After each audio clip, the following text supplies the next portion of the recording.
Sorry, my cat is moving the camera, so it's shaking my entire camera. Get out of there.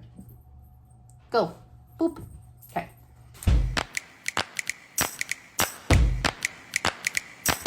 Hi everybody. All right, so in my last video, I was going to try to share about the books I read this year that disappointed me. Unfortunately, I had so much to say about the books that I loved that I didn't have time to actually record this video. So I am recording this video to share with you the books that I read this year that I had high hopes for that actually really kind of disappointed me. So let's get started. All right, so the first book that disappointed me this year was called Vicious. It's by V.E. Schwab.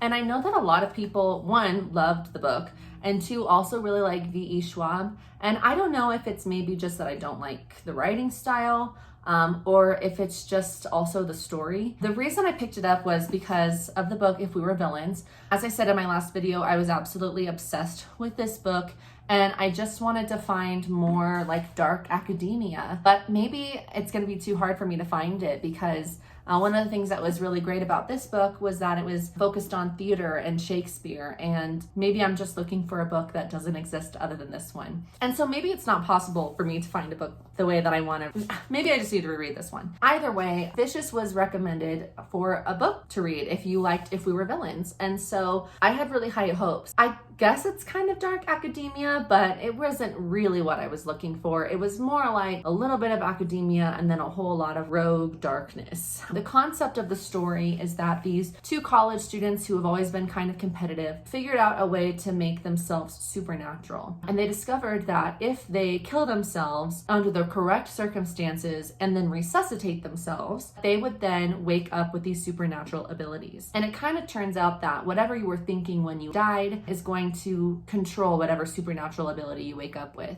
But then one of the characters, the main like villain in the story, I guess, if you want to think of him that way, although they're all kind of villains, is just thinking of himself as like a Jesus, kind of, in a way. Like he thinks that he was meant to make himself supernatural in order to like kill off anybody else who's supernatural, because his ability is not being able to actually get injured. And so he thinks, wow, I'm like invincible, and therefore like I need to kill everybody else who has these other abilities. For example, the other main character and the character whose perspective the story is from, his ability is to create pain, which is the more evil seeming ability. It's really just a battle between those two characters trying to like beat one another. And the main character ends up recruiting some other people with similar abilities along the way. It is a series. I don't think I'll read the other books. Maybe I will, but I just wasn't really impressed with it. It wasn't what I was looking for at all. And like I said, maybe I just don't like V.E. Schwab's writing style, or else I just need to try a couple other books written by V.E. Schwab. The next book that I was not happy with was A War of Two Queens. And I mentioned in my last video that I really loved A Shadow in the Ember, and that I'm a big like ACOTAR and From Blood and Ash fan. So you would think that I would have been ready for A War of Two Queens and that I would have absolutely loved the story, but unfortunately I did not.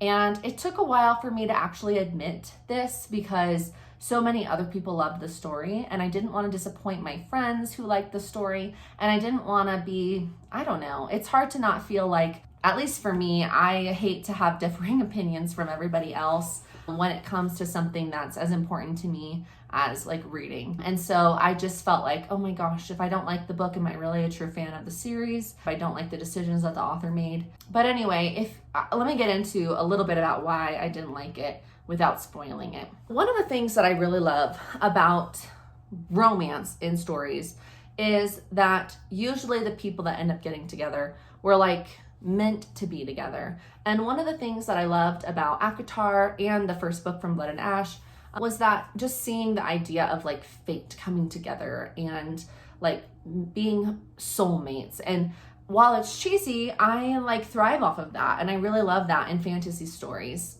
Even when it's not so obvious, or even when it comes about in weird ways. Like I'm a big fan of the from enemies to lovers trope. I think that's great. And so I bought into the From Blood and Ash series like really, really quickly and really loved the story. But I am not a fan. How can I say this? I guess if you don't want to be spoiled or maybe like a little bit spoiled by the book, then skip ahead from this part. But I don't like the idea of like there being multiple lovers. And while I'm okay with a love triangle, usually one person ends up like being the one, and then the other person actually like was meant to be with somebody else, like in Twilight and Jacob imprinted on Bella's baby, or like in Delirium where the two main characters get separated, but she then falls in love with somebody else. So I'm all right with that trope, and I'm familiar with it, but I'm not a big fan of polygamous relationships. And while some may argue that that is not what is happening in A War of Two Queens, I just feel like what happened in the story, whether it's polygamous or not, has completely changed the way that I see Castile, the main love interest. And I just don't know that there's any going back for me. And so while I'll continue to read the story, I do feel like that ruined the whole story for me, because in my head, Castile was this one person. The two main characters, like I was like, they're meant to be together. And now my whole feelings have changed. So I don't know. I was disappointed. I'm disappointed. Another book that I was disappointed by was called The One, and it's John Mars? I don't know. And I was just disappointed by this book because it really wasn't what I wanted it to be. I was on a real thriller kicker at the beginning of 2022 when I saw this book is going to be a thriller about people being soulmates. I just had like really high hopes for it, and I felt like it was really disappointing. I don't really have much to say about it other than it just didn't live up to the hype in my mind, and it wasn't like the way that it was rated indicated to me that it was going to be really good, and I just like thought it was meh. I remember being excited to read it, and then I like honestly don't even really care and barely remember what happened in it. It just didn't live up to the hype in my mind. The last book that I was really disappointed with this year was called The Perfect Child, and it was by Lucinda Berry. The story is about this couple who cannot have children, and the husband in the relationship is a doctor. And at the very beginning of the story, it turns out that there was this little toddler that was like wandering around in the park with like blood and bruises all over her. And then we realized that she's just this like malnourished 6-year-old. And nobody knows like how she got dropped off there, where she came from, and like who gave her the bruises and where the blood came from. The husband has taken an interest to helping this little girl grow out of her shell and just keep her company. She always gets really excited and she's like, Dr. Chris, yay! So then the woman meets the little girl and falls in love with her as well. Slowly, as they decide to adopt this little girl, the wife is concerned that the little girl is like super manipulative, like sneaky. There's something off about her. And the husband is just so enamored with her that he just doesn't believe it. They go to counseling, they talk about it, and he just like doesn't agree that the little girl is like doing anything wrong. And he thinks like there's no way that a 6-year-old could be capable of that kind of manipulation. That's kind of the idea behind the book. Think of like The Orphan, I think, is like the movie that kind of comes to mind. I actually didn't finish this book, so maybe it's not fair of me to rate it poorly, but I actually like looked, there was some foreshadowing that something that would be really unsettling and upsetting to me was going to happen. And I was like, you know what? I literally cannot keep reading this book until I know if what I think is going to happen is going to happen. Because if what I think is going to happen is going to happen, I could throw up and then cry and die inside. And I just like, there are just things that I can't handle as a person. And one of those things was going to, I would think, happen in the book. And so I actually Googled like, is blah, blah, blah going to happen? And it revealed to me that yes, I was correct.